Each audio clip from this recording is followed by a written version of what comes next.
This boy was reborn as Noah, the illegitimate son of the noble Duskull family. Even though he was only a one-star sword user, he came to put the entire family in its place. When his brothers tried to mess with him, all of those nobles got beaten down, and that's because this guy was once a legend. He never looked back as he challenged a level 999 boss all by himself. Even when everyone doubted him, he was a true master of the sword. After watching his beloved die right before his eyes, he was reborn in the future. Shifting to a mansion, a distant voice shouts the name of the fallen mage. Waking in a room, he sits on the bed with a severe headache. Analyzing the location, he realizes he's on a noble's property and gets confused. Still not understanding, he wonders what the hell happened for him to be there. Then, a maid appears at the door, asking if he needed anything. Asking for a weapon, he says he needs to return to the fight against the invaders. Confused, he asks who she is, and the girl introduces herself as his maid. Looking at his own hands, he realizes there's something very wrong there. Realizing the truth, he shouts that this body actually isn't his. Trying to understand, he wonders if he possessed someone else's body or reincarnated. Still disoriented, he asks the maid where he is and who he's supposed to be. At that, she asks if the fever is making him delirious again, backing away. Grabbing her shoulders, he shouts for her to just answer his questions. Frightened, she says he's the fourth son of the famous Duskull family. Hearing that it's the year 850, he finally begins to understand his situation. Remembering the artifact, he realizes this was because of her magical tool. Then he understands that he reincarnated 10 years before the war against the invaders. For his bad luck, he was reborn right in the family that rivals his swordsman. Correcting the maid's name, he remembers that actually she's called Selena. At that moment, another maid enters the room, bringing his medicine on a tray. Explaining about the medicine, they say it was a gift to take care of his health. Holding the bowl, he stares at the liquid with a look of pure distrust. Analyzing the situation, he already imagined what was about to happen there. Inside the bowl, a red and suspicious liquid waited to be consumed. Suddenly, he throws the bowl on the floor, breaking it into several pieces. Leaving the room, he heads toward the door to see who's outside. Coming face to face with a group, he asks who they are and what they want. The group's leader says they heard a noise and came to see what it was. Observing the young man, the man stares at him with a serious and intimidating look. Seeing the bowl on the floor, the man says he'll prepare a new dose. Revolted, he tells him not to mess with him, but the man doesn't flinch. Challenging the man, he asks why he doesn't drink the medicine himself. Remembering his power, he confirms that what's in the bowl is poison. With no way out, the group's leader says he'll force him to drink the poison. With a smile, he realizes his enemy's mask has finally fallen. Accepting the challenge, he says he needs to get used to his new body. With a confident look, he says he'll play with them just for a little while. Giving the order, the leader commands his two henchmen to restrain the young master. Obeying the command, they advance toward the boy to carry out the order. Trying to grab him, one of the men reaches out to grip his arm, but in a swift movement, he lands a blow that surprises the henchman. Being thrown back, the man is hurled against the wall by the strike. With great anger, the other henchman tries to attack, but he dodges just in time. Turning quickly, he lands a strong blow right in the second henchman's face. Seeing both on the ground, he realizes his body is weaker. Thinking about the situation, he decides to deal with them before investigating the poison. Out of patience, the leader tells them to finish it already, unsheathing their swords. Seeing something unexpected, he's surprised by what appears in his vision. As they advance, he sees an information window floating above the enemies. Analyzing the screen, he discovers he possesses a very rare appraisal ability. Totally confused, he wonders how he could have an ability like that. Dodging the strike,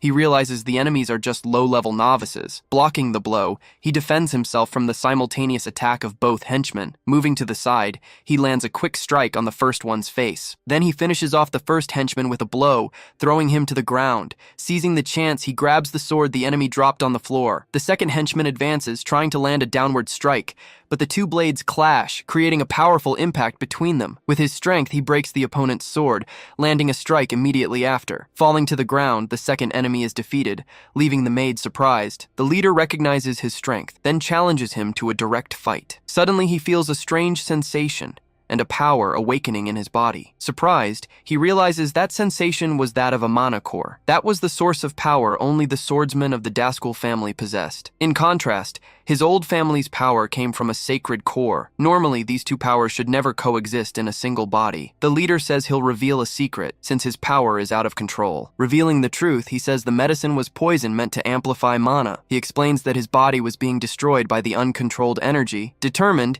he bets his new body can handle both powers together. Never having tried, he decides to use his sacred core to suppress the mana one. Combining the powers, he prepares for the confrontation against the group's leader. Calling it a useless fight, the leader prepares to use his own technique. Using his ability, he advances rapidly with a strike that moves through space, but by a hair's breadth, he manages to block the attack, completely surprising the opponent. With swords crossed, the two face each other while engaged in a fierce contest. Surprised, the leader can't believe he managed to use techniques with the mana core. Analyzing the opponent, he taunts him, leaving the enemy with great rage. Facing the enemy, he prepares for the next move with a determined look. Spinning his body, he unleashes a circular strike to defend against the enemy's attack. The leader then prepares a powerful downward strike against the boy. Then the two strikes finally clash, causing a massive collision of power. Spinning his sword, the group's leader defends with a quick circular movement. Deflecting the blow, he also uses his blade to defend against the enemy's attack. Stepping back,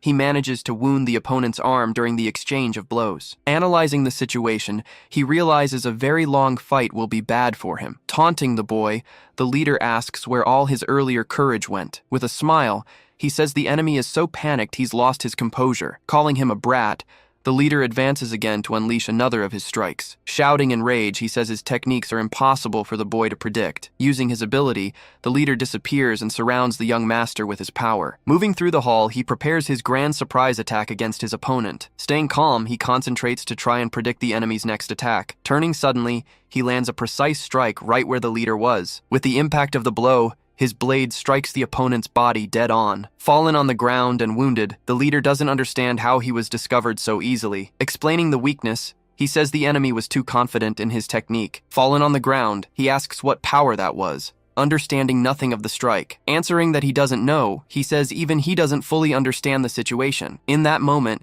he felt the power of both cores finally mixing inside him. His original sacred core combined with this body's mana core. Thinking about the future, he believes he can change the world if he masters this power. Thanking her, he finally manages to see a glimpse of hope on his path. Worried, the maids run over and ask if he's injured and if he needs a doctor. Saying he's fine, he points to the window, asking what that was. Landing on the window, a small dragon appears bringing a sealed letter for him. Taking the letter, the maid explains it's a summons from the current Lord Victor. Handing over the letter, she says the Lord wants to confirm his participation in the battle. Holding the summons, he decides he needs to investigate this for his own future. Then he asks the maids if they know anything about this battle. Confirming yes, she says no one who serves the family is unaware of the event. She explains it's a fight to steal mana cores from one another. In it, the siblings fight, and the strongest inherits leadership of the entire family. Realizing the truth, he understands why everyone killed each other in this endless dispute. Then the maid asks if he intends to participate in the battle for family succession. With a smile, he says she'll discover the answer very soon. Remembering the past, his old family was loved and respected by all people. In contrast, the Dazgul family is a symbol of fear and uses demonic power. They say their current leader, Victor, is humanity's strongest swordsman. Arriving in front of a door, he prepares to meet the family's leader. Determined, he says he'll see the truth of that place with his own eyes. Announcing his arrival,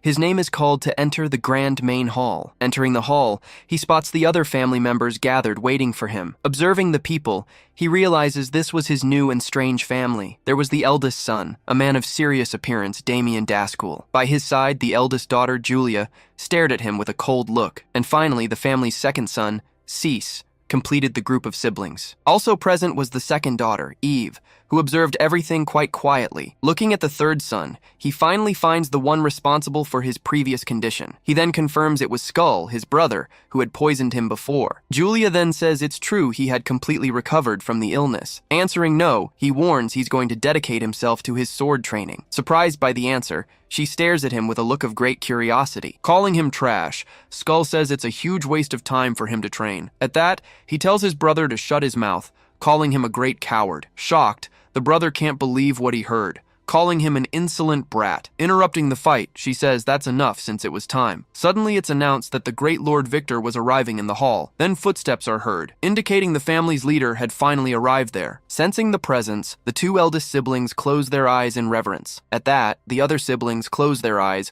awaiting the great Lord's arrival. Surprised by the pressure, he's astonished by that incredible man's power. Remembering his past life, he knew every swordsman knew that imposing name. Seated on his throne, the world's strongest strongest man stared at all his children. Seeing everyone was present, the family's leader prepares for the announcement. With a serious look, he says, "For the family council to finally begin." Standing in the middle of the hall, he faces his father seated on the great throne. His father then says he called him to confirm what his intention was. Asking what he desires, the Lord wants to know his plans for the future. With a slight smile, he prepares to give his bold and daring answer. He then declares that he will win the dispute and reach the top of the family. The Lord warns him that this is a declaration of war against his brothers. Clenching his fist, he says his father wasn't entirely right about that. Correcting his father, he says it's a declaration of war against everyone there. Facing his older brothers, he continues with his bold and daring speech. Looking at the younger ones, he says his opponents aren't just them. Directing his gaze to the throne, he includes one more person on his list. With a defiant smile, he reveals that his father is also one of his targets. At that, his father grips the arm of the throne, releasing a bit of his power. Advancing toward the throne, he attacks his own father with a powerful strike, but the blow hits the pillar beside it, showing it was just an illusion. With the impact, debris from the broken pillar flies throughout the hall. Surprised, he realizes that was the power of his father's mana core. His father then asks if he really intends to surpass his power one day. Confirming yes, he responds to his father with a very determined look. At that, the Lord asks why he seeks so much power for himself. With a serious look, he says it's so that no one can take anything from him. Hearing the answer, his father opens a wide smile of satisfaction. Praising his ambition, he says his son is worthy of the Dazkul family. Then it's announced that from that day forward, he would join the dispute. Facing his children, they remain silent and just observe the scene. With a shout, his father tells him to always seek more strength. Shifting to the outside, we see the great Dazkul family mansion. In his training,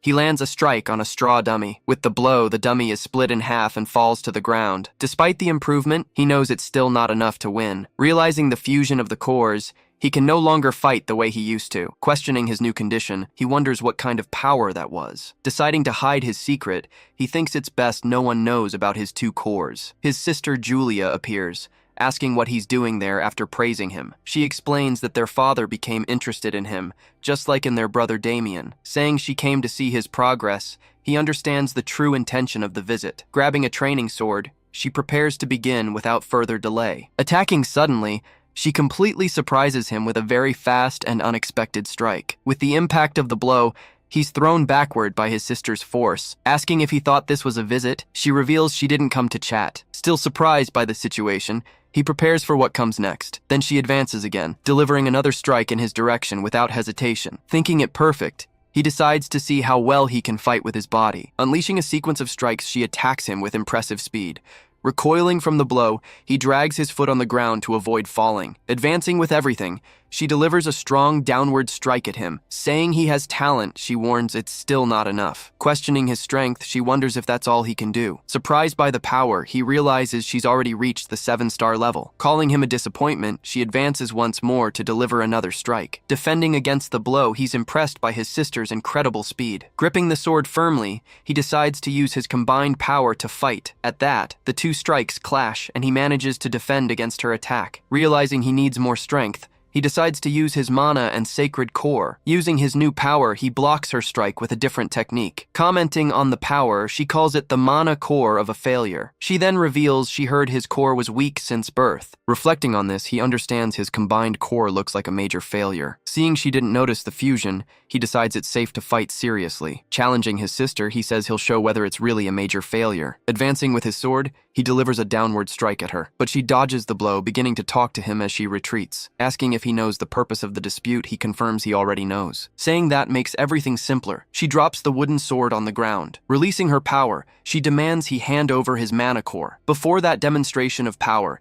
he's completely without reaction for an instant. Shouting for his maid, he asks her to bring him his sword. Promptly, the maid tosses the sword in his direction for combat. Wielding the new weapon, he advances and delivers a strike against his sister. Defending against the blow, she causes a great collision of power between them. With great difficulty, he struggles to withstand withstand the pressure of her strike. Being stronger, she pushes him backward, showing all her superiority. Turning the blade, he manages to block her strike with a new technique. With a smile, he surprises her, and she praises his skill. Asking to see more, she shows excitement with the challenge he offers. Jumping backward, she asks if he can survive her next strike. Using her flame technique, she prepares one of her most powerful strikes. Sensing the danger, he prepares to block the blow with everything he has. Advancing rapidly, she delivers a powerful energy strike in his direction, but in an exchange of blows, he manages to defend against her surprise attack. With the impact of the collision, the maids are thrown far away by the force. She then asks if he's really going to keep fighting with just one hand. Challenging her brother,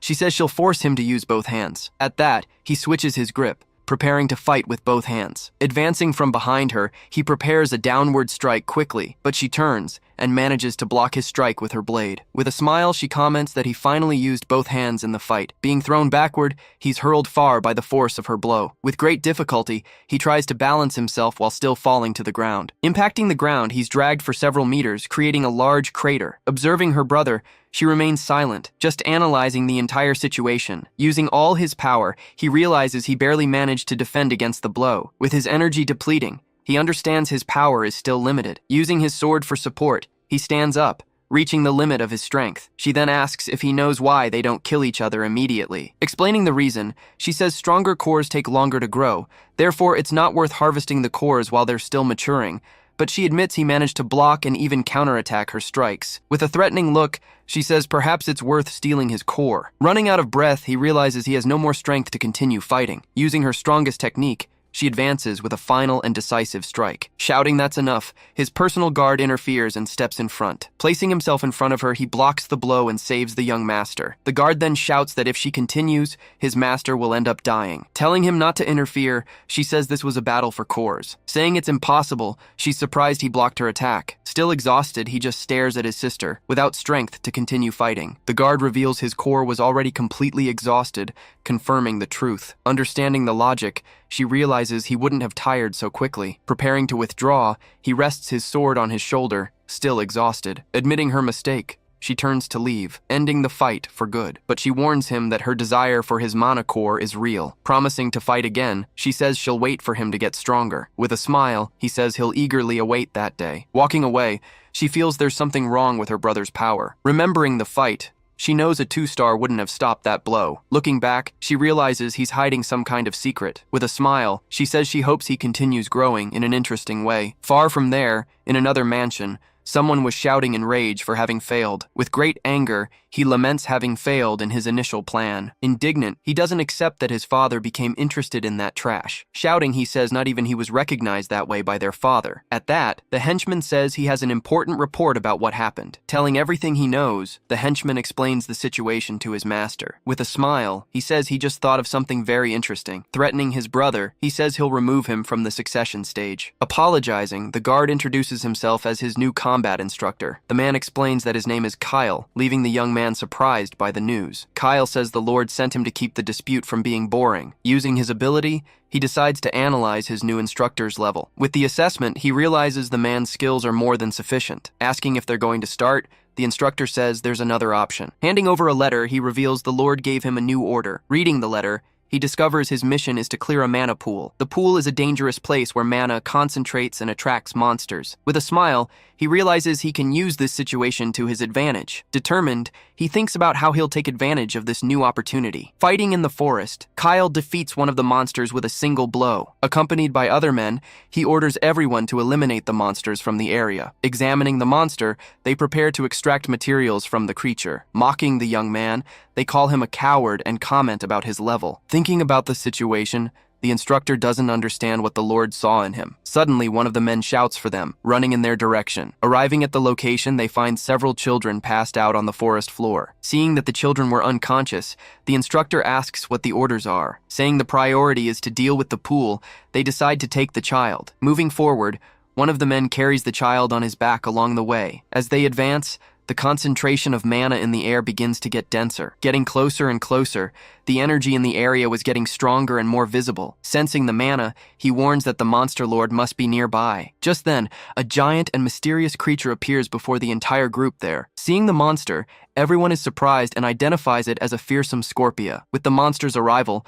the instructor shouts to take the children far away. Worried about the enemy, the instructor says its shell is very hard. Then the giant monster prepares to attack the group with its stinger. Facing the monster, he prepares for the great battle that's about to come. With one strike, the Scorpia attacks, forcing everyone to retreat to defend themselves. Surprised by the strength, they realize the monster is very fast and powerful, but he advances, warning everyone that it's very dangerous to get close to the creature. Then the monster attacks the young man with its claws, but he prepares himself. Using his power, he defends himself and prepares for an immediate counterattack. Advancing against the claw, he prepares a powerful blow with his sword and power. With a precise strike, he manages to block the attack and defend himself from the monster. Surprised, the instructor can't believe he managed to defend against that huge attack. Just then, the monster releases its venom, launching several projectiles in their direction. Running through the forest, they dodge the poison attacks while repositioning. The Scorpia's venom comes from its stinger, preparing for the next attack. Attacking from above, the monster launches a powerful poison strike against him. Concentrating his power,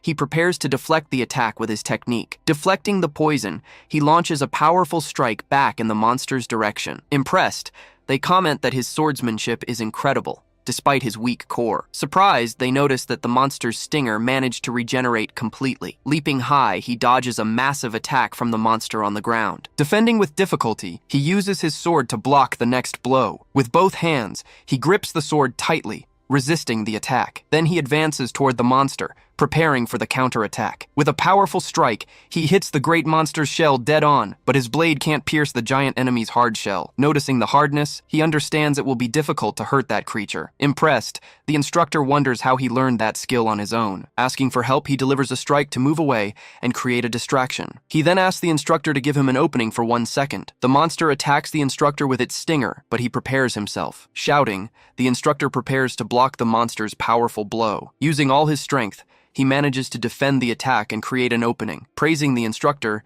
he advances to take advantage of the great opportunity created. Leaping onto the monster, he runs toward the enormous creature's head. Landing on the head, he prepares to deliver a strike to its weak point. Taking out an item, he prepares to use the fangs he collected earlier. With a strike, he drives the fangs into the monster's head with force. With the impact, the fangs break, but they manage to pierce the monster's shell. Feeling the blow, the monster thrashes, trying to throw him off from on top of itself. Just then, the poison from the fangs begins to take effect, weakening the shell. With the poison, the monster's shell begins to soften, creating an opening. The instructor asks if those were the fangs from the monsters they killed before. He then explains that the venom from those spiders softens the Scorpia's shell. Surprised, the instructor understands why he made a point to collect all of them. Enraged, the monster stares at the young man with its eyes glowing bright red. Attacking with its stinger, the monster tries to hit him with a strike from above. Just then, several magic circles appear, preparing a massive attack against the monster. Using his technique, the young man prepares a powerful blow to finish the fight. With an impact on the ground, the containment barrier is finally activated. Trapping the monster, the technique creates a large barrier to immobilize it. With the broken fang on the ground, the poison continues spreading through the shell. Saying the time is now, he prepares for the final blow. Leaping high, he advances toward the monster for the attack. Running across the monster's body, he gets closer and closer to the target. Dodging the attacks, he continues his advance with a confident smile. Launching his sword high, he propels it with a precise strike. Leaping over the tail, he prepares to catch the sword in the air. Remembering his sister's technique, he decides to try using it as inspiration. Catching the sword, he prepares one of his most powerful and new techniques. Concentrating his power, he prepares to use his family's style. Shouting the technique's name, he delivers a powerful strike from top to bottom. Falling toward the monster, he advances with all his strength and power. With a devastating impact, he hits the great monster's head dead on. With the shell broken, the poison spreads, finishing off the creature for good. Shocked by the power, they can't believe he was only a 2-star. Still recovering, he realizes he hasn't fully mastered the new technique yet. Praising the work, the instructor approaches and says he'll take care of the cleanup. Saying he has business to take care of, he says goodbye and turns to leave. Then he walks away, walking alone through the forest in search of his goal. At that time, the cause of mana pools was still a great mystery, but he knew the truth. A magical tool was the real cause of them. Arriving at a large tree, he prepares to find the magical item. With a strike from his sword, he opens a crack in the tree trunk. Inside the crack, he finds a magic ring that was glowing intensely there. Taking the ring, he finally says he found what he was looking for. Suddenly, a massive energy attack is launched in his direction from far away. Surprised by the attack, he wonders who could have done that to him. Retreating quickly, he manages to dodge the blow by a hair and escape. Surprised, he finds the children fallen on the ground, surrounded by a strange energy. Running in his direction, one of the guards warns that the monsters are acting strangely. Readying his sword, he turns around, getting ready for what's to come. At that moment, a horde of monsters appears, surrounding the group in a menacing way. Facing the horde, he and his group fight against the advancing monsters. Standing before a monster, he prepares for the attack from the massive creature. Shouting for him, the instructor rushes forward to protect him from the giant monster's attack. Saving the boy,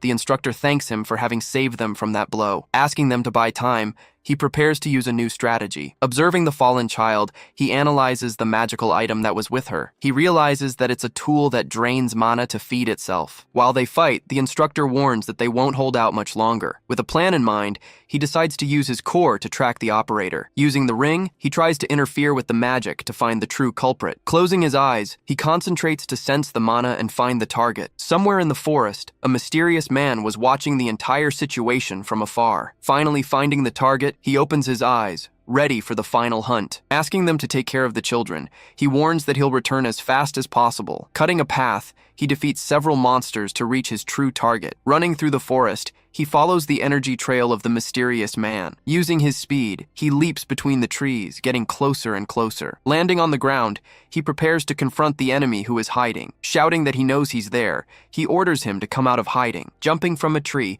the mysterious man appears for the confrontation at last. Attacking from above, he tries to land a blow, but the boy defends himself. With a sword strike, he manages to block the attack and protect himself. Facing his opponent, the man prepares for the next attack move. Surprised at being noticed, he praises him, even while calling him weak. The boy then asks who sent him, but the man refuses to answer. With a smile, he says he'll make him want to talk, one way or another. Advancing quickly, the mysterious man launches into attack against the boy. Trading blows, the two face each other in a very intense sword battle. Surprised by the power, the man wonders if that's a mana core. Answering that he doesn't know, he says he's still discovering his own power. Retreating, the boy prepares for his opponent's next big attack. Using his style, the man prepares his second form, an energy strike. His power manifests, creating a large, dark fog full of energy. With his technique, he launches several energy blades in the boy's direction. The young master then prepares to defend against the attack with his sword. Dodging by a hair,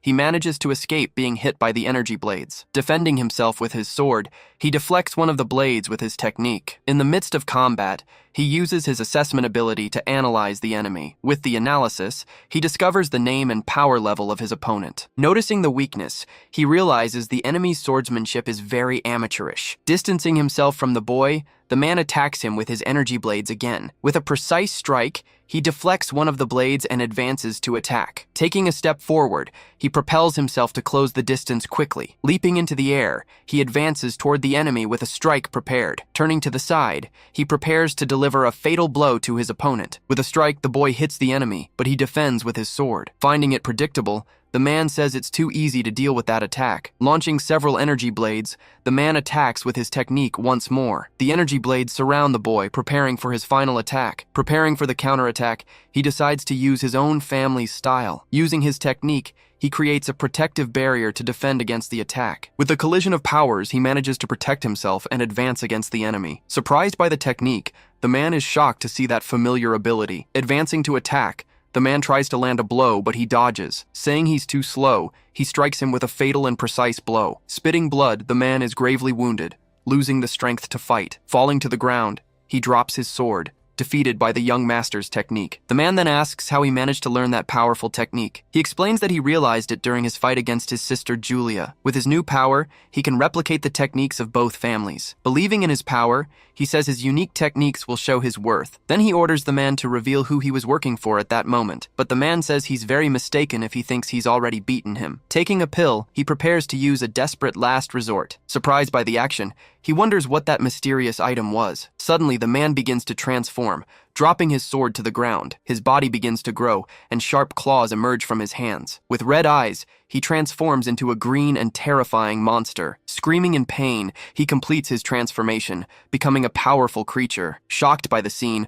the boy realizes the man used monsterification. Advancing rapidly, the monster attacks the boy with its claws and fangs. Facing the enemy, the boy prepares for the difficult battle to come. Trading blows, they face each other in a battle of great speed and power. Noticing the strength, he understands his blade won't hold out much longer. Laughing, the monster asks how much longer he can keep fighting. With a strike, the monster attacks, but he manages to defend with his sword.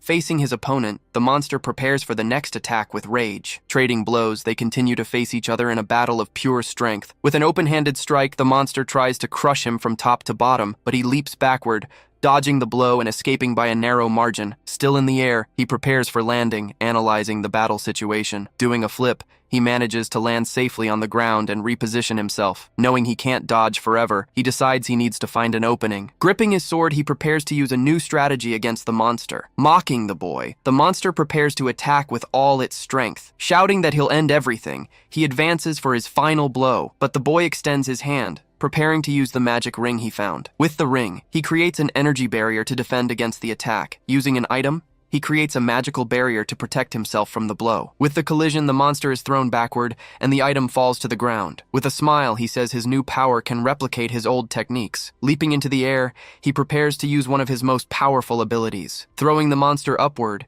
he launches it with a massive wave of energy. Preparing his sword, he uses his new combined power style to fight. With his blade, he delivers a precise energy strike in the monster's direction. The strike hits the monster square on, piercing through its body with great power. With the impact, the monster is completely destroyed, scattering debris throughout the forest. Relieved, he says the magic ring saved him by a hair. That ring could nullify any attack and generate a massive shockwave. Saying it's time to return, he prepares to reunite with his group. Meanwhile, the group was fighting bravely against the horde of monsters surrounding them. At the limit of his strength, the instructor realizes he won't hold out much longer. Facing an orc, he prepares for the massive creature's final blow. Desperate, he realizes he won't be able to defend against that attack in time. But suddenly, the monster's club stops in the air, surprising the instructor. Holding the club, the instructor realizes the monster was mysteriously defeated. Seeing all the fallen monsters, they don't understand what happened to save them. Arriving at the location, the boy asks if they're all okay after the battle. Relieved, the instructor confirms yes,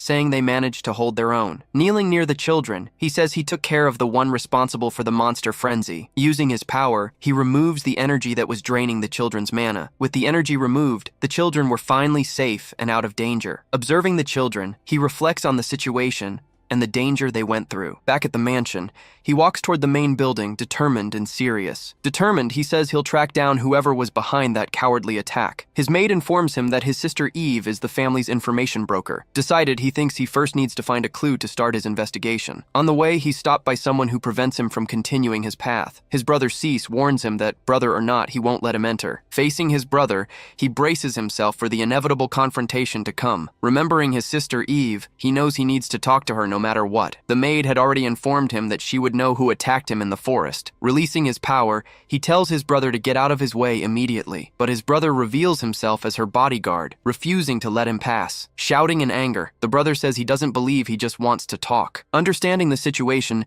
he prepares to force his way past his brother. Drawing his sword, he says he'll open a path by force if necessary. Accepting the challenge, the brother unsheathes his dagger, ready for the big fight. Moving quickly, the brother attacks with a downward strike. Trading blows, the two brothers face off in a swift sword battle. Blocking the attacks, he manages to defend himself with his sword and power. Recoiling from the impact, he pulls back and prepares for the next move. With the distance, he prepares to use a new technique against his brother. Extending his hand, he begins to use one of his energy abilities. Using his technique, the brother launches a stone stake from the ground. Caught by surprise, he's surrounded by several sharp stone stakes, but with his sword, he manages to defend himself and destroy all the stakes. Spinning his body, he destroys the stone attacks with his blade and power. Then the brother uses his magic, creating a stone blade in his hand. Surprised by the technique, he wonders if that was a rock sword. Advancing to attack, the brother strikes at him with his new stone blade. Trading blows, they face off, and the young man defends himself with his sword. In an exchange of strikes, they clash at high speed and with great power. Facing his opponent, the brother prepares for the next attacking move. Leaping into the air, he tries to land a blow from above, but the young man dodges. Noticing the difficulty, he decides to use his assessment to analyze his brother. With the analysis, he discovers the name and power level of his opponent. Noticing the weakness, he realizes his brother's mana core is weak. Determined, he prepares to use his power style in a test of strength. Using his technique, he prepares to show the power of his combined core. With an energy attack, he launches a powerful strike toward his brother. Surprised by the power, the brother wonders if that's his mana core. Recoiling from the impact, he prepares to use one of his techniques. Using his dagger, he prepares to use the second form of his style. With his technique, he advances with a strike of great speed and power. Remembering the style, he braces himself for his brother's fast and inevitable blow. The instructor explains that the brother's style is focused on attack speed. Praising his knowledge, the brother says the young man has done his homework, but he warns him that knowledge is nothing compared to the real thing. Shouting for him to come,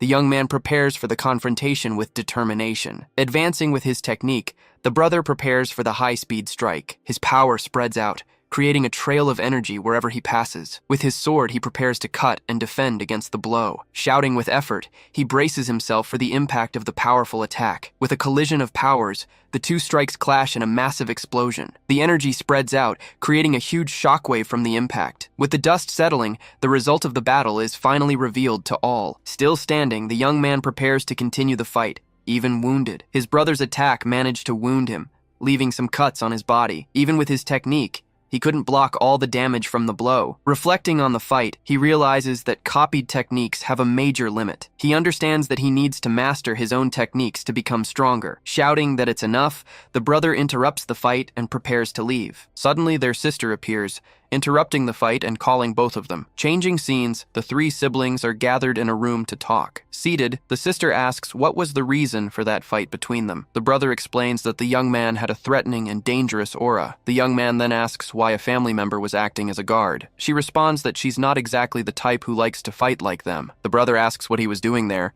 since the sister doesn't participate in the dispute. The sister then reveals that he wanted to know who hired the assassins in the forest. Surprised, he asks how she knew, shocked by her revelation. With a smile, she says there are very few things she doesn't know. She then says she'd love to tell, since it was her cute brother who asked. Noticing the condition, he asks what she wants in exchange for the information. She then asks if he's ever heard of the Infinite Library, surprising him. The library is a massive labyrinth, with secrets humanity hasn't reached. His mission was to go there and retrieve a book called UN for her. With a serious look, she says she wants the UN book at any cost. Remembering the book, he recalls that it revolutionized magical theory. In his past life, the book's theories saved countless lives in the war, but in the end, it wasn't enough to save the world from destruction. Agreeing to the condition, he says he'll bring the book to her. Shaking hands, they finally seal the deal with a handshake. With a carriage, they depart toward the city where the library is located. Inside the carriage, the maids accompany him on his new and dangerous journey. Arriving in Arcanum, they prepare to enter the city and continue on their way. Walking through the streets, they head toward the entrance of the Great Infinite Library. He knows he needs a guide to find the book in the labyrinth. Entering an establishment, he searches for someone who can help him in the quest. He looks for someone who can guide him in his search for the book. Walking through an alley, he follows the information he gathered in the city. Meanwhile, back at the mansion, the sister awaited news about the deal. Sipping tea, she relaxes while waiting for her brother's return. At that moment, a butler announces the arrival of an unexpected visitor in the room. Entering the room, the third brother appears to speak with their sister. With a smile, he says he has some questions about their younger brother. Facing him, she sips her tea, listening to what he has to say. Sitting in the room, the two siblings begin a conversation about important matters. She then comments that it's very rare to receive a visit from him in that place. Revealing his interest, he says he was hoping he could borrow her strength. He asks about brother Cease, but she answers that he left on their father's request. With a smile, he provokes her, saying there's no one there to protect her. Keeping her calm, she says she has capable subordinates and that she'll be fine. He admits she understands him well, and she asks what he wants regarding Noah. Gesturing with his hand, he tells her that Noah managed to fight against Sister Julia. Then he reveals that he wants to know what the secret is behind that strength. He reminds her that even her assassin was defeated, and she notices how well informed he is. Placing the cup on the table, she warns that she's sorry, but she won't be able to help him. In a direct manner, she explains that she can't pass along information that would influence the succession war. She justifies that favoring one person would make the others come after her. With an irritated look, he asks if she's saying she won't cooperate. She questions him if he thinks he can pay a price worth the risk. Smiling sideways, he repeats the word price, seeming quite confident. At that, a dark memory emerges, promising that she would soon discover the truth. Changing scenes, the story shows a city with a very tall tower. Through the busy streets, Noah walks decisively among the people. Arriving at a specific shop, he prepares to enter the establishment. Already inside the place, he stops for a moment and looks through the window. On the wall, some metal weapon racks are completely empty. On a wooden shelf, several books are perfectly aligned. Moving through the room, he comments that the place brings him many memories. From the back of the shop, owner Osrek warns that the establishment is closed. He explains that he's not there to buy, but rather to hire a guide. Osrek says he doesn't do that kind of work anymore,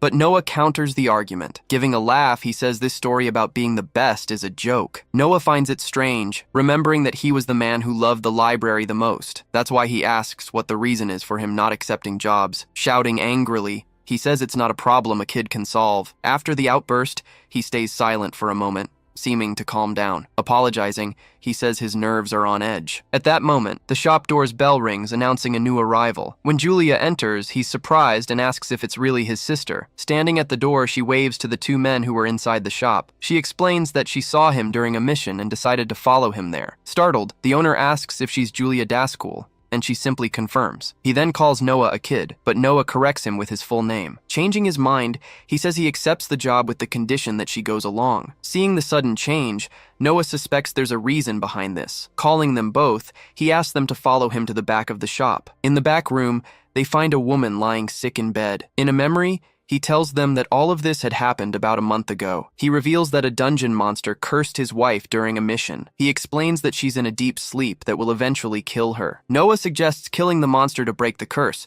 but everyone who tried was killed. That's why he begs that Julia Daskul, being legendary, help him save her. She responds that she doesn't mind, but warns that Noah will go along to kill the monster. As a condition, she says she really wants to see him in action during the job. Facing her brother, she realizes he suspects her real intentions with this. Then Noah turns to Osrek and says they'll count on him to guide them. With a clenched fist, he guarantees with total confidence that they can leave everything to him. Outside, Noah asks if it's okay for her to be there on another mission. She says everything's fine, and that what she really wants is to discover his little secret. Remembering the fight, she says she felt a different power coming from the Manhwa. She states that she'll discover what he's hiding in the dungeon, leaving him worried. At that, a porter approaches, apologizing to them for the long delay. Seeing that everything's ready, Noah simply tells the group they can go now. Entering the tower, they join other adventurers and prepare for the mission. At the registration counter, he informs the receptionist that the group is of 3. Nearby, 2 guards comment if they wouldn't be Osrek's next victims. Reaching an immense door, he warns that there is the entrance to the infinite library. With considerable force, he begins to push the doors so they can pass through. The giant doors open very slowly, revealing a passage for the group. Then the 3 cross the portal and enter the great main hall together. Amazed by the place, Noah comments on how the library is truly vast. Julia says she now understands why a guide is necessary in that labyrinth. On all sides, stairs and bookshelves extend as far as the eye can see. Suddenly he stops and is surprised by something he sees on the wall. Analyzing a mural, he questions whether that image would be about the invaders. He finds it strange not having noticed that before, thinking it has a connection to the future. In that place, he realizes he can find a clue on how to finally defeat them. With a slight smile, he warns everyone that it's time to depart. He then declares that their objective is the Book of Depth. Walking through the first floor, he asks the guide where the UN is. Looking at a map, the guide says the book should be on the 20th floor. He remembers that the 20th floor is the deepest they've ever reached in the dungeon. Moving forward, they approach a magic circle on the hall floor. Getting closer,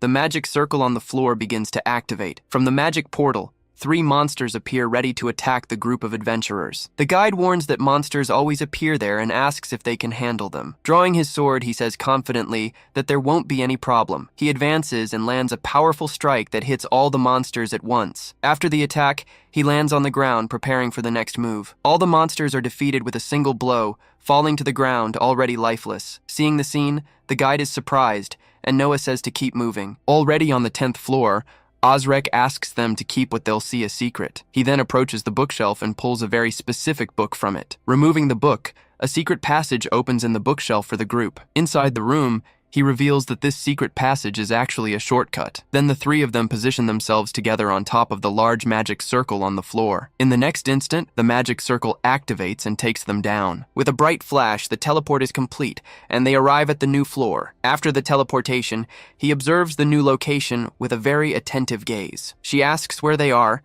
and he says they're near the 20th floor. Moving ahead, she warns that the next monster is just up ahead. Continuing the path, the group approaches another magic portal in the hall. When they get close, the magic circle begins to activate again. From the portal, a giant monster with several enormous roots begins to emerge. The monster reveals itself completely, blocking their path with its size. Frightened, the guide shouts that it's an Elder Trent, a stronger version. She says it's not a problem, but he warns they don't stand a chance. With a smile, she asks what made him think it would be both of them. Drawing her sword, she guarantees that she alone is more than enough for the fight. Advancing quickly, she charges at the monster with her sword in hand. To defend itself, the monster attacks with a strike of several pointed roots. Dodging with agility, she manages to cut all the strikes coming her direction. Continuing her advance, she leaps over the debris to attack the monster. Getting close enough, she lands a direct hit on the monster's body. Her powerful strike hits squarely on one of the giant creature's eyes. After the attack, she leaps back and prepares for the next move. Landing on the ground, she comments that the monster is quite resistant. Desperate, the guide shouts that they need a mage to win. At that moment, the monster's roots begin to wrap around her body. Completely trapped, she's unable to move for an instant. Seeing that she's trapped, the monster prepares to deliver a final blow. Worried about the situation, Noah shouts his sister's name desperately. The roots then begin to tighten, trying to crush her body. She then uses a strike that creates an attack circle around her. With the strike, she reveals her shadow flame armor and breaks free. Surprised, Noah shouts if that would really be a flame armor. Preparing her next strike, she announces the first form of her style. The blade of her sword is covered by a dark and powerful energy. Without hesitation, she prepares to launch her attack against the monster. Charging forward, she advances with incredible speed against the treant. With several strikes, she begins to cut the monster's branches non-stop. Getting closer, she continues landing her strikes on the enemy's body. Shouting with force, she prepares a final strike to hit the monster. The strike cuts through the air with devastating force toward the enemy. The attack hits dead on, cutting the monster's body right down the middle. She then says that steel isn't enough to stop her blade. The guide shouts that the battle isn't over yet, looking to the side. At that moment, one of the monster's roots manages to trap the guide's ankle. Before he can react, he's completely trapped by the monster's roots. Trapped by the roots, she says the monster regenerates and needs to be burned. Amidst the roots, she begins to prepare a new strike to break free. Noah is surprised to see her using the third form of her style. Grabbing the guide's hand, he pulls him away from the imminent danger. Shouting for the guide to run, he drags him to a safe distance from the fight. With red eyes, she releases all her power at once. Using her strike, she causes an enormous explosion that destroys everything around. The shockwave from the strike advances toward the two with force. Being thrown far, they fall to the ground from the impact of the powerful strike. Fallen on the ground, Noah explains that she's incinerating everything to stop the regeneration. After the explosion, she stands in front of the passage, victorious in battle. Turning to the two, she asks if they can continue on the path now. The guide says it's unbelievable that she managed to do all that alone. Her style shows an unparalleled offensive power, draining a lot of energy quickly. Leaving the destruction behind, the group finally moves forward in the dungeon. Arriving at the 20th floor, they begin searching for the book on the shelves. With an attentive gaze, he notices something important on one of the shelves. Shouting with excitement, he finally finds the book he was searching for so much there. She says they now need to find the monster, and he confirms it's the right floor. Climbing the stairs, he explains that this specific monster is a major exception. Stopping midway, the group observes something unexpected up ahead. They find a book on a pedestal in front of a large mural. Taking the book, he begins to analyze the content of the pages with attention. Surprised, he realizes he found exactly what he was looking for in that book. Flipping through the pages quickly, he searches for a very specific piece of information there. At that moment, he feels a strange presence approaching them suddenly. Drawing their swords, Everyone prepares for the battle that's about to begin. At the end of the corridor, the monster finally appears, facing the group from afar. Pointing at the enemy, the guide shouts that this is the monster that cursed his wife. Readying his sword, he says it's time to begin the hunt for the monster. Seeing the scene, she screams for Noah to stay back and not interfere. With a strong step on the ground, she propels herself into combat. Shouting that she'll handle everything, she charges forward with her power activated. With several strikes, she begins attacking the monster with her sword. She then defends the enemy's blow, blocking the attack with her blade. The clash of their strikes is so strong it destroys the library floor. Amid the debris, she says she can't believe she's being overpowered. Braced on one knee, she says a prolonged fight is far too dangerous. The monster attacks again, destroying the hall's columns with its strike. Dodging the attack, she manages to defend against the blow at the last instant. With a quick spin, she lands a precise strike on the monster's body. Continuing the combat, the two exchange increasingly powerful and fast blows. The intense fight between them continues, causing massive destruction all over the place. Watching the scene, Noah says the monster managed to block her direct attack. In a final exchange of blows, the two use all their strength in the attack. Even wounded, she prepares to continue the combat against the powerful enemy. She then begins preparing the second form of her fighting style. Her powerful strike creates a vortex of flames around the enemy. Hidden, the guide says it might work, but Noah asks him to wait. Countering the attack, the monster defends itself with a strike from its weapon. With its weapon, it manages to stop her sword's blow in midair. Shouting that it's got her, the monster manages to grip her arm with force. It seizes the chance and lands a direct blow on her body. Being thrown backward, she crashes against the wall with the impact. Advancing again, the monster takes advantage of her being down to attack. With rage, she screams and defends against the enemy's new blow. Noah says that even with all her power, she can't scratch the armor. Even wounded, she stands up and faces the monster once more. Preparing a new strike, the monster accumulates energy inside its mouth. She looks at her arm, noticing something strange is happening to it. The monster attacks with a powerful energy blast in Julia's direction. To protect her, Noah throws himself in front and takes the full impact of the blow. With the attack, a huge trench opens in the floor, splitting the hall. He says he'll help, but she warns him to be careful with the hands. She explains that if he touches those hands, he'll end up receiving a curse. With her injured arm, she warns she can't use a fatal blow. At this, Noah approaches her and decides to ask a very important favor. Remembering the earlier strike, the monster prepares to attack again. He then asks her to use the strike, but she says it's too risky. Saying to leave it to him, the two advance to cut off the monster's hands. Attacking together, they hit the monster with a blow from each side. Combining their forces, the two prepare one final joint strike. They then strike the monster at the same time with a powerful attack. With the impact,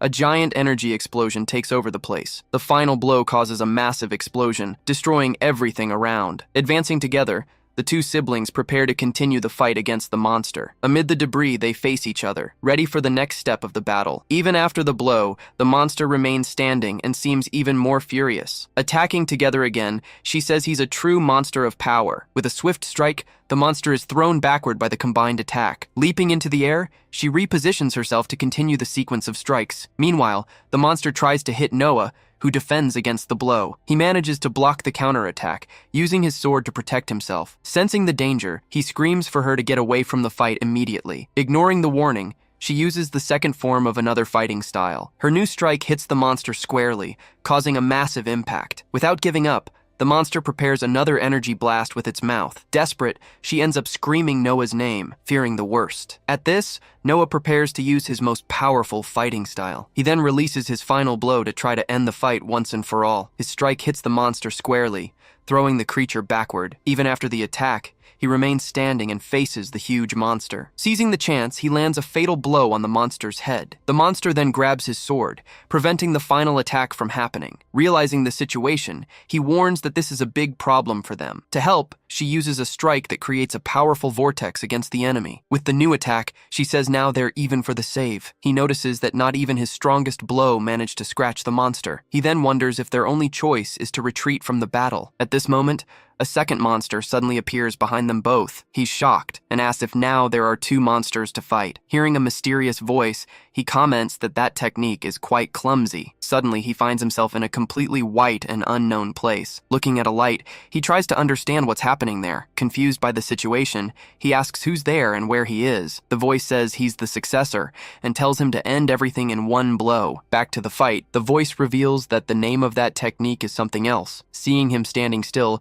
his sister screams, asking what he's doing there. At this, A system window confirms the awakening and unlocks a new authority. Preparing a new strike, he activates the second form of an authority style. Wielding his sword, his body is covered by a new energy of power. With a focused gaze, he finally reveals the name of his new powerful strike. He then launches a blow that hits both monsters at the same time. Being struck head-on, the two monsters are completely cut by his blow. With a smile, he says, "This is the power of the sacred magic core." Warning that the fun is over, he says he'll pay everything back double. In the middle of combat, he delivers a powerful strike against both opponents. Before him, a system message confirms that the invitation has been accepted. Suddenly, a new power flows into his sword, leaving him surprised. Sensing the change, he understands that the succession of power was a success. Floating in the air, he observes a figure manifesting right in front of him. Then, he finds himself face to face with a long-haired man. Not understanding the situation, he asks who this person in front of him is. Introducing himself, the man says he is Zykus, the former heir of the divine core. Zykus then explains that the powers he had were just defective products. In a flashback,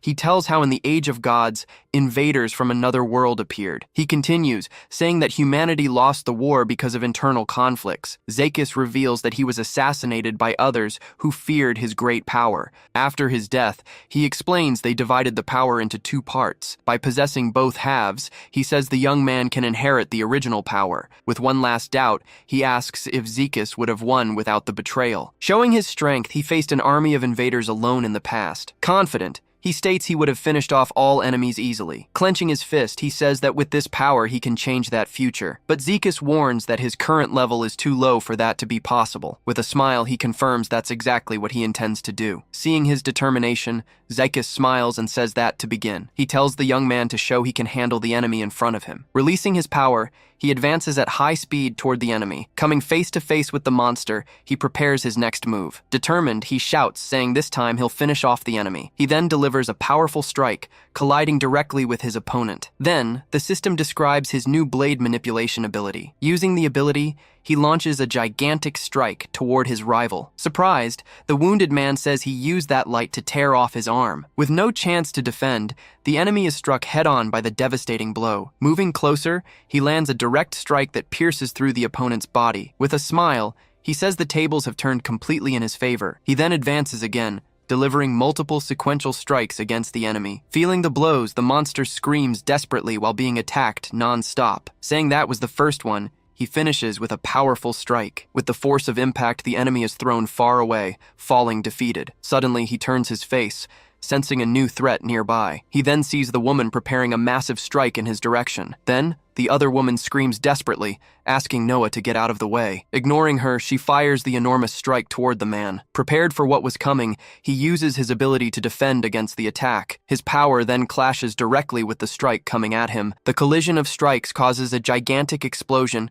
that destroys everything around. After the dust settles, the result of the confrontation is finally revealed. Among the rubble, he appears without a scratch, holding his sword. Astonished, she wonders how he didn't suffer a single scratch from that strike. Holding the sword, he states that was the second enemy to be defeated. Without wasting time, he launches a powerful strike against the last remaining enemy. Taking the hit head-on, the monster is completely engulfed by the power. After the attack, the enemy falls to the ground, completely defeated by the blow. Then, the system informs him that he eliminated the target and acquired an ability. Seeing another message, he realizes it was sent by Zykus. In the message, Zykus explains that's how the divine core manages to evolve. Clenching his fist, he understands what it means to get stronger through battle. Running toward him, the man asks if he really defeated the monster. Looking at the body on the ground, she confirms the monster is definitely dead. Then she realizes the curse that afflicted her has finally been broken. She warns the man that his wife's curse has also been broken. Walking toward him, she says she doesn't believe his former rank. Curious, she asks where he learned that combat technique. Assuming he can't speak,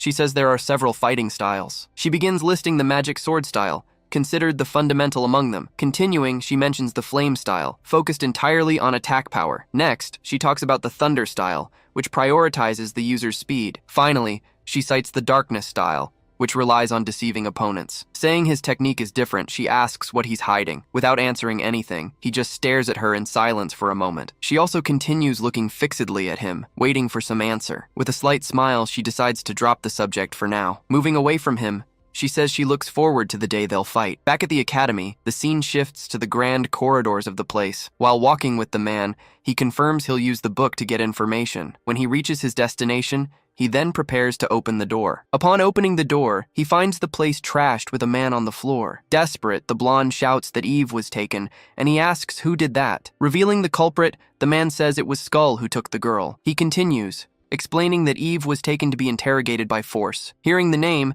he realizes Skull was behind the assassins too. Decided, he says then it's simple, they just need to rescue Eve. Correcting his friend, he warns it won't be a balanced opposition. With a serious look, he says, what's about to begin is retaliation. Then the blonde warns he's coming along to fix his own mistakes. Worried, the man asks them to wait, but the blonde says there's no time. Holding the sword, he states the blades of his family never break. Understanding the situation, the man says he'll protect the house until they return. With a determined look, he promises he'll protect the place with his life. Leading the way, he calls the others to invade Skull's base. Riding at high speed, the two rush toward their destination. Worried, he asks if Eve is okay, but receives a confident answer. Then, he asks why he became Eve's personal guard. In a flashback, he reveals that his core was inferior to his siblings. In his memories, he was always overshadowed by his opponent's power. In that difficult moment, Eve appeared and extended her hand to help him. He explains that to compensate, he needed to learn new secret combat skills. Understanding the situation, he realizes why his fighting style was so unpredictable. Determined, he states that he'll guarantee Eve's safety with his own strength. Arriving at the mansion gates,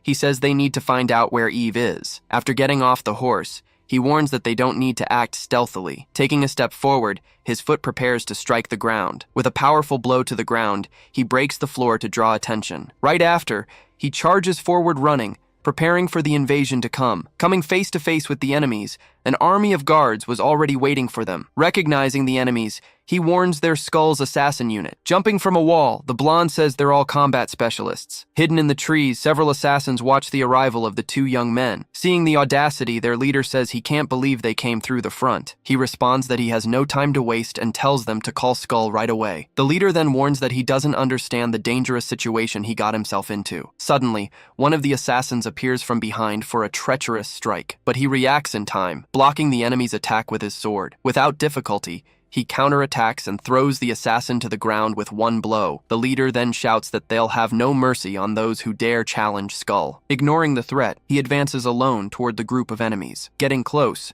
he attacks the leader first, initiating the confrontation between the two. With a quick movement, he spins to dodge the blow and prepares a counterattack. The two continue exchanging blows, with their swords clashing non-stop. While the fight happens, the blonde ends up surrounded by several other assassins. Jumping into the middle of the enemies, he prepares a strike against all of them. Using his technique, he prepares to launch a powerful area strike. With a blow to the ground, he releases an enormous amount of energy. With the impact, all the assassins are thrown far away by the blow. Being hit directly, the enemies scream as they're all defeated. After defeating them, he shouts, asking for more enemies to come at him. Seeing that his friend handled it, he goes back to focusing on his opponent. Shouting at him, the leader warns not to get distracted during the fight. In a quick movement, he simply manages to cut off his opponent's hand. At that moment, the leader uses an item, activating a magic circle on the ground. Not understanding the technique, he wonders what that is on the ground. Revealing his trump card, the leader says it's a technique to kill his family. Ready for the attack,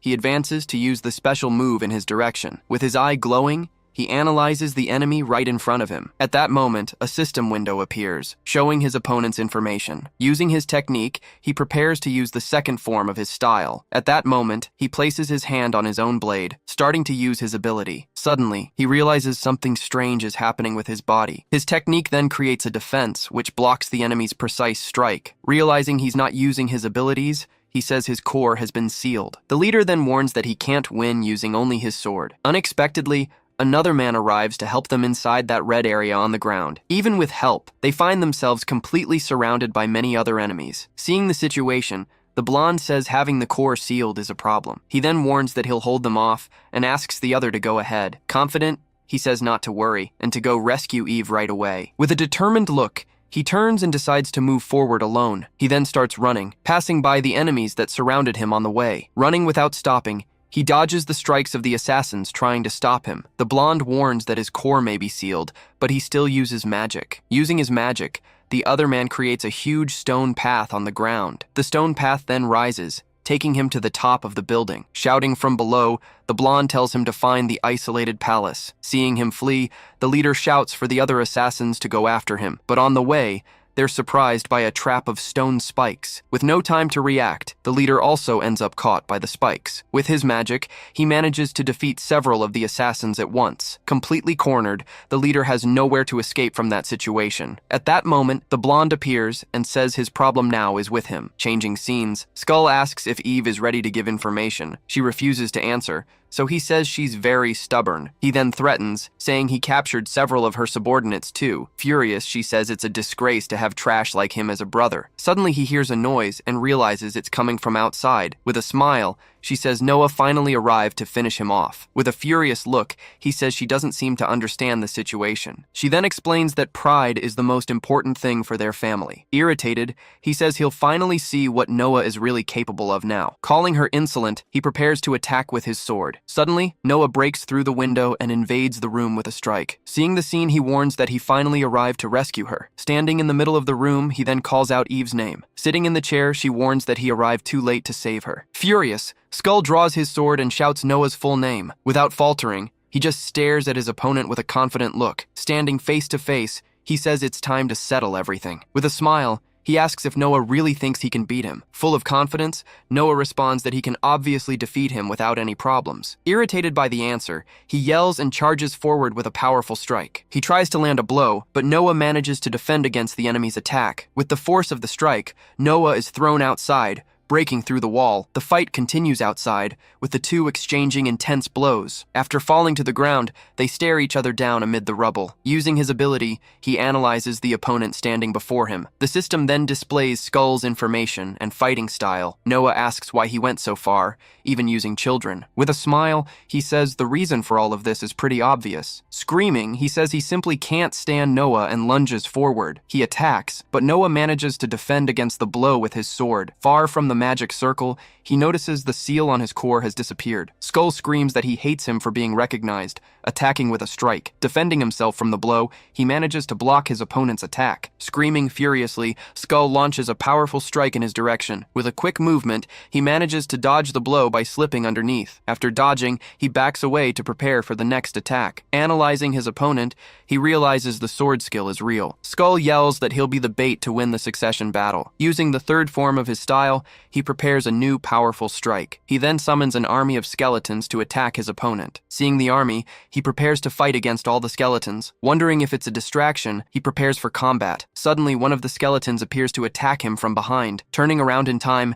he prepares to defend against the skeleton's strike. He then defends the blow, making both swords clash together. Realizing it's not an illusion, he understands the skeletons are real. With no time to think, several other skeletons rush to attack him head-on. Jumping into the air, he launches a powerful strike against the skeletons below. Using the second form of his style, he prepares his next attack. He then unleashes a devastating blow with multiple energy blades. With the impact, the strike pierces through and destroys several skeletons at once. Landing on the ground, he finishes the strike with a swift sword movement. Seeing there are still enemies left, he just complains that this is a pain. Without wasting time, he propels his body forward to advance against the enemies. With a spinning strike, he destroys all the skeletons that were surrounding him. He then continues advancing while Skull watches everything from afar. Astonished, Skull yells, asking if he's going to face the army alone. Ignoring the others, he advances and lands a direct hit on Skull. Suddenly, more skeletons appear behind him, ready to attack. He then launches another strike,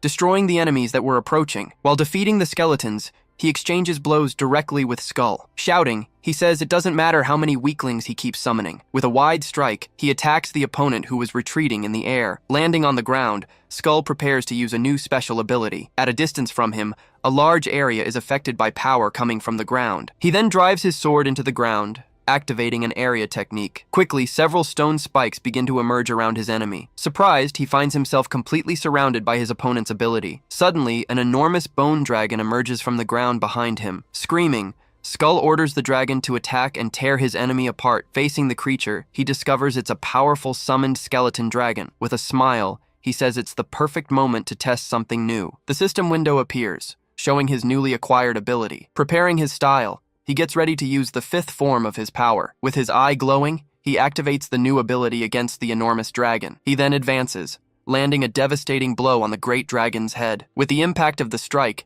the skeleton dragon is brutally wounded by the attack. Leaping toward the dragon, he prepares to use his new ability. Facing the creature, his eye connects with that of the enormous skeleton dragon. With his sword embedded, he lands on the head of the now dominated dragon. Seeing the scene, Skull watches in shock as the dragon is now under new control. Desperate, he yells for the dragon to hurry up and attack his enemy. Standing on the creature, he explains that his ability can steal control. Warning that the creature is under his command, Skull screams in pure rage. Using the first form of his style, he prepares a new, powerful strike. He then launches a piercing strike toward the enormous skeleton dragon. With the impact of the blow, a massive explosion happens throughout the entire area. After the smoke clears, he advances and exchanges direct blows with his opponent. Taking advantage of an opening, he lands a precise hit on Skull's shoulder. Feeling the strike, he's thrown backward, but manages to stay on his feet. Wounded, he says he didn't want to have to resort to his last option. He then grabs a flute, preparing to use a new secret technique. Using his flute, he opens a large portal right in front of him. From inside the portal, 2 guards appear holding a woman hostage. With a smile, he asks if Noah really came to rescue his sister. At that moment, one of the guards places the sword at her neck as a threat. The guard warns that if he moves, she dies that very instant. Skull then promises he'll release her, but only after defeating him in the fight. With nothing he can do, he stands paralyzed, thinking about how to save her. Suddenly, a strike coming from the sky hits the guards head-on. Not understanding anything, Skull sees that his 2 guards were defeated by the blow. With both on the ground, the person responsible for the attack finally reveals themselves. Protecting the girl, an armored man appears for the imminent confrontation. Shocked on the ground, Skull asks if that's really his brother, Damien. He then says that Eve had already warned him he wouldn't participate in the battle. Skull screams furiously, saying he doesn't care about that one bit. With a furious look, Damien warns he'll punish him for breaking the rules. Without reaction, Skull stays on the ground, feeling his opponent's intense pressure. With a serious look, he tells his opponent not to mess with him. He then remembers the fight is for the core, a very important battle. With that, he warns that no matter who it is, no one will stand in his way. Then, Eve reminds him that interfering in the fight is also a violation of the rules. Agreeing with her, he warns that the 2 can fight until the end. Turning to his opponent, Noah says they'll continue where they left off. He then taunts, asking if Skull can't fight without using hostages. Irritated by the provocation, he says everyone is looking down on him. He then prepares himself, using the 7th form of his combat style. Enveloped by his energy, he prepares for the final confrontation between them. Screaming, he warns he'll cut his opponent to pieces this time. Prepared to fight, he knows his opponent's style is deceptive. Seeing his enemy advance, he understands he needs to maintain pressure in combat. The 2 then advance and exchange blows with their swords in the center. With multiple strikes, he tries to confuse his opponent with his rapid movements. Using his special technique, he prepares to launch a powerful blow. He then releases the strike, which advances toward his enemy. Surprised, he sees the powerful blow was completely blocked by his opponent. Without wasting time, Skull prepares the 4th form of his fighting style. He then unleashes a shadowy strike, calling out the name of his special technique. The blow advances rapidly, going straight toward his great opponent. Seeing the danger, he struggles with all his might to defend against the powerful strike. With the blow, he receives a cut and understands the attack is indefensible. Being dragged backward, he tries to resist the force of the received blow. With that, Skull advances and screams, asking where he thinks he's running to. Advancing in the air, he manages to land a direct hit on his opponent. Even wounded, he manages to resist and continue fighting against his enemy. Surprised, Skull says he can't believe he avoided a fatal blow in that situation. He then prepares to advance, but is surprised by a sudden strike. A massive energy blow passes by him, showing its great strength. On the other side, his opponent dodges the blow with a quick movement. He then praises his opponent's strength and the versatility of his style. Confused, he asks why he used dirty tricks, even being so strong. He explains he couldn't forgive his father for not recognizing his talent. Because of that, he says he created a new fighting style for himself. Even with his new power, he says his father still ignored him. Screaming, he says all that's left is to win the succession battle. With an insane look, he says he'll dirty his hands if necessary. Without giving him time to react, the other advances with a strike. Screaming that enough talk, he launches his powerful final blow. Using the 9th form, he prepares an enormous and powerful final strike. His power then manifests as a giant serpent of pure energy. Seen from below, the serpent rises, looking at its enemy. The serpent advances, going after its opponent with a direct attack. With the impact, the serpent's blow causes a gigantic explosion on the ground. But amid the smoke, a powerful defense manages to stop the blow. From inside the smoke, he appears, having completely defended against the serpent's strike. After the defense, the energy serpent dissipates, vanishing in the air. Even after the defense, he appears quite wounded and gasping on the ground. With a smile, Skull says his core has finally reached its limit. Suddenly, he grabs something from inside his clothing, surprising his opponent. Not understanding what it is, Skull is confused, wondering what that is. In a flashback, he remembers the poison he received for a long time. He then swallows the pill, leaving his opponent completely shocked by the action. Skull screams, asking if he's gone crazy for taking that deadly poison. He says that since his body already overcame the poison he received, that pill became the perfect remedy to replenish all his energy. With that, a system window warns he's acquired a new ability. He warns he can't lose, as he swore never to repeat that tragedy again. Using the second form of his style, he prepares a gigantic blow. He then launches the strike, using his new ability of light and darkness. Screaming, the energy serpent advances to clash with his blow. The two powers then collide, with the serpent being hit head-on. The clash of the two blows causes a massive explosion between the opponents. With the force of the explosion, the two combatants are thrown far away. The released energy expands, creating an enormous sphere of pure destruction. The shockwave from the explosion continues spreading throughout the entire area. From afar, the armored man creates a defense to protect the girl. The massive explosion can be seen from a distance, destroying everything around. After the dust settles, the two appear amid all the destruction. Observing the scene, the two are shocked by the result of that fight. In the explosion crater, Skull is on the ground, while the other stands. Approaching, he warns he has no intention of taking his life. With his sword pointed, he simply tells his opponent to surrender. Defeated, Skull lowers his head and admits he lost the fight. He then says the mana core is his, and he accepts it. But suddenly, he notices a strange movement from his opponent on the ground. With a surprise attack, Skull manages to pierce his belly with the sword. With an evil smile, he seizes the chance for a treacherous attack. Surprised and wounded, he can't react to his opponent's unexpected blow. Surprised by the scene, they watch closely what's happening. He then shouts that he'll never surrender to people like them. Saying he won't be underestimated, he strikes a blow against his opponent. Hit by the attack, the man bends over, leaning on his sword. Desperate, she screams Noah's name when she sees him in that situation. Meanwhile, she and her guard just keep watching everything from afar. Shouting that this is the end, he charges forward for the final blow, but his gaze shifts, focusing directly on the incoming attack. In a quick movement, he manages to counter with a precise strike on his opponent. With the force of the counterattack, the enemy ends up being thrown backward. Fallen on the ground, he now faces the one who defeated him in combat. After the battle, both end up exhausted and fallen in the courtyard. Catching his breath, he kneels while holding his chest wound. Pulling the view back, the two bodies remain motionless in the middle of the courtyard. Running toward him, she screams his name again, seeing him fallen. Warning that the wound is fatal,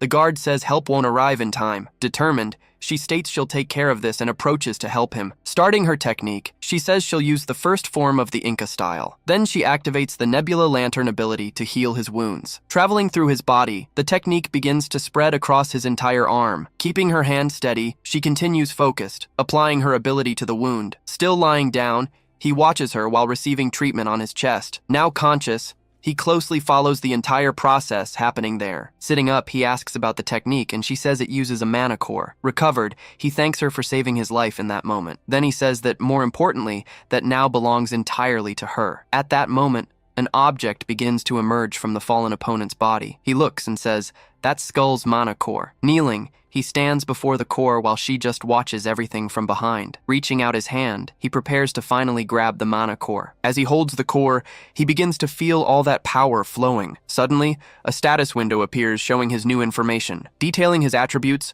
the window shows his name and skill levels. Seeing the screen, he realizes his mana core grew instantly. Looking to the side, he says it seems things have finally been resolved. Arriving at the location, a man approaches asking his brother to stop. Before them, he says he didn't expect the youngest to defeat Skull. Worried, he asks if Eve got hurt, but she says she's fine. Questioning why he helped, Damien responds that he simply followed the rules. Turning his back, the knight walks away without saying another word. With a serious look, he watches the knight who's leaving the place. Observing the scene, the newcomer comments that was an interesting fight. Thoughtful, the knight says that unknown power left him quite curious, but he stops and warns that, for now, there's something else to be resolved. Appearing in the courtyard, A man informs that Lord Noah has been summoned by Victor. Shifting the scene to Victor's castle, the place looks truly imposing. Already in the office, Victor says he heard he took Skull's core. With his hand on the desk, he seems to be analyzing some important documents. Maintaining a serious look, he then asks directly if that story is true. He confirms yes,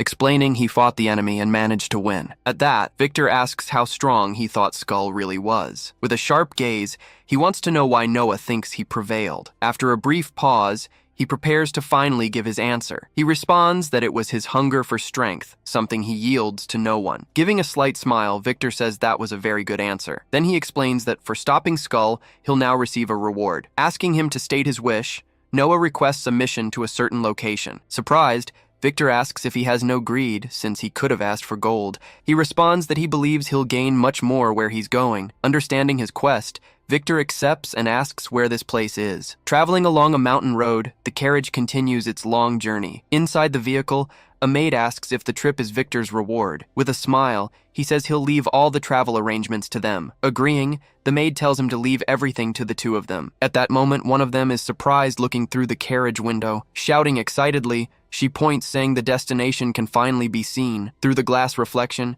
he observes the landscape approaching his goal. Finally reaching the destination, the carriage approaches the city of Draconia. Following the road, the carriage draws closer and closer to the city. Draconian knights appear on the path, heading toward the arriving vehicle. Stopping abruptly on the road, the carriage wheel kicks up a bit of dust. Stepping out of the vehicle, he's asked if he's truly Lord Noah. Introducing themselves, the knights say they're messengers sent directly from Draconia. They then offer to escort him to the city with total security. With a thoughtful look, he seems to analyze the proposal he just received. Looking ahead, he appears to have already made a decision about the escort. He then thanks them, saying he truly appreciates the help they're offering. Suddenly, an enemy group appears shouting that they've found the Dazkul family member. Landing forcefully on the ground, one of the enemies prepares for combat. Leading the attack, a group of ogres faces the people who are on the road. Surprised, the guards shout, asking what the ogre tribe is doing there. Drawing his sword, he recognizes the tribe as enemies of the region's Draconians. Recalling the past, the war between the tribes is shown in a flashback. Understanding the situation, he says the ogres want to prevent them from helping. Then he asks Lydia and Selena to take shelter inside the carriage. Facing the group,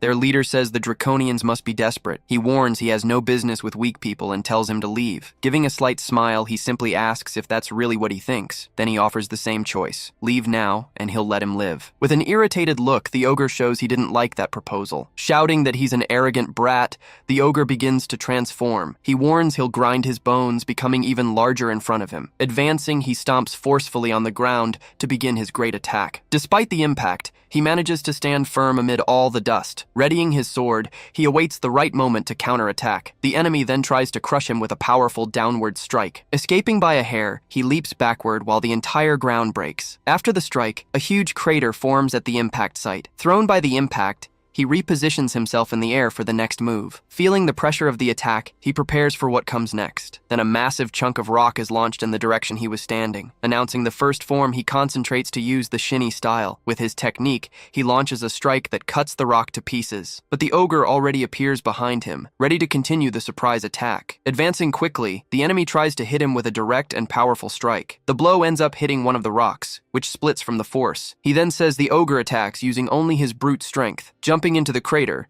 he says the ogre's technique is pretty sloppy. Irritated, the ogre calls him a fool for coming at him head-on like that. Then the giant prepares another strike, aiming directly at his opponent. Standing face to face, he prepares to receive the enemy's blow. At the exact moment, he manages to counterattack with a precise sword strike. Hit squarely, the ogre's arm is cut off by the attack he received. Challenging the enemies, he tells the rest of them to come at him. Facing the group on the cliff, he prepares for the imminent combat. With great rage, the remaining ogres shout and prepare to advance. Jumping all together, they rush at him in a coordinated attack. Then he announces the second form of the powerful and renowned shinny style. Using his technique, he delivers a single strike that hits all opponents. Defeated by the attack, the ogres crash heavily to the ground around him. Impressed, the guards say the Dazkul family's power is incredible. Praising the performance, they're reminded they should have stayed in the carriage. One of them responds, It's a servant's duty to witness her master's triumphs. Looking up, he says now there's only one left and calls for him to come down. Then everyone looks at the sky,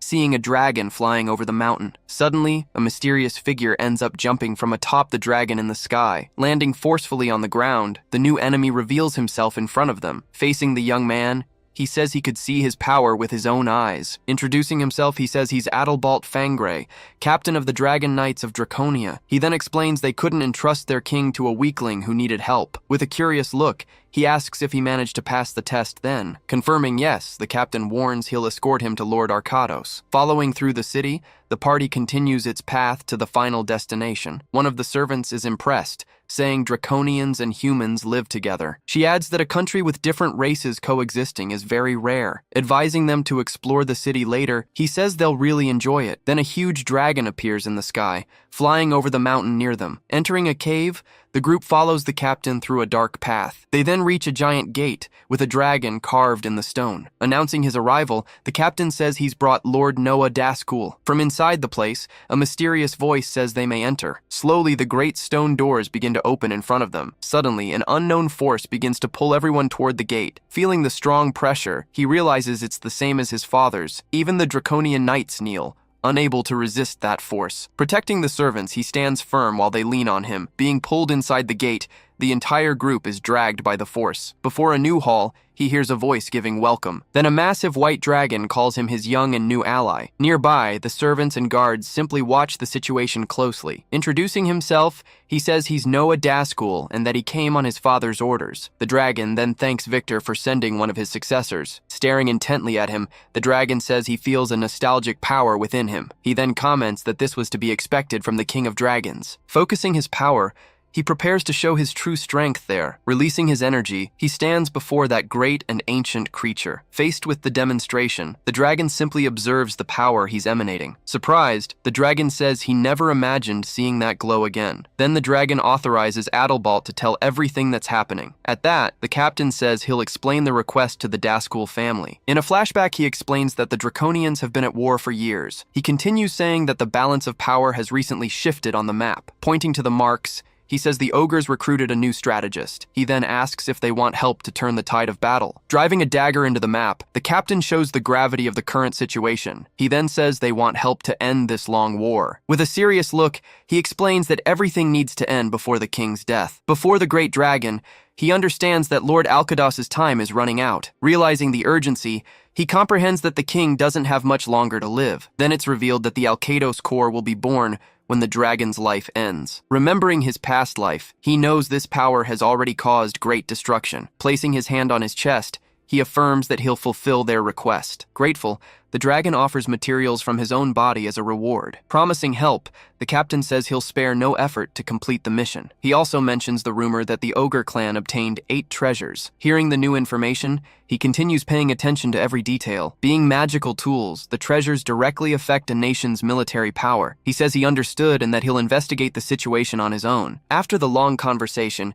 the entire group begins to leave the hall. Walking through the city, he knows the battle will become a racial war. With a slight smile, he thinks he never imagined inviting her again. Seeing the scriptures, he approaches a large monument in the square. Before the statue, he continues his search for someone very important. In the distance, he spots a woman and realizes it was easy to find her. Remembering the past, he saw her as a powerful and important saint. In another memory, he sees her losing her life during a great war. Walking behind her, he says he never imagined meeting her again like this. Noticing she's being followed, she glances sideways with some distrust. She then asks him to please not stare at her that way. With her instrument beside her, she warns that the next performance will take a while. Not understanding, he asks about the performance, surprising the girl with the question. At that, she apologizes and asks what his name would be so they can talk. Holding her musical instrument, she prepares to introduce herself to him. With a smile, she says she's Liliana, the bard of that city. Surprised by the revelation, he wonders if she's hiding her identity as a saint. Seeing her stats, he realizes she's not as strong as she used to be. Calling out to Liliana, he says he needs to have a serious conversation with her. After the explanation,